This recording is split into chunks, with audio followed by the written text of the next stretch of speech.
How to fix Schedule 1 is crashing on Steam.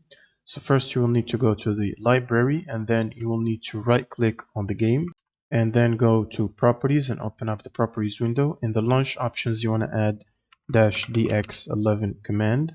Now go to installed files and click on verify the integrity of game files and wait for it to finish.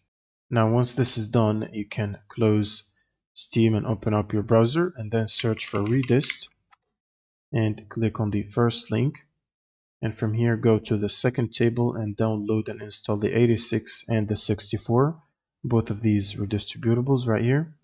And once you're done, it will ask you to restart your system, but you should basically check for GPU updates before restarting your system.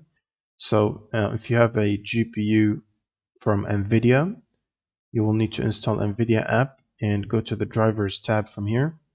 Select Game Ready driver, check for updates, and make sure to download the latest available Game Ready driver.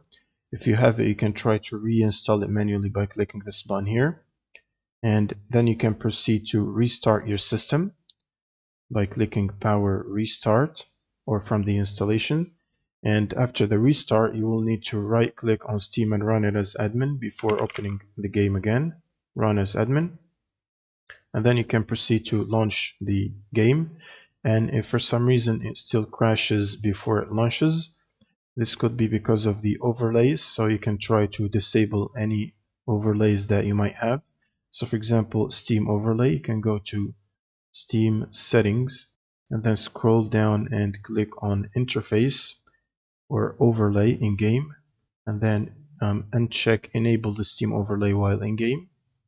You can do it as well for Discord. Click on user settings, scroll down and click on game overlay and make sure to disable it from here.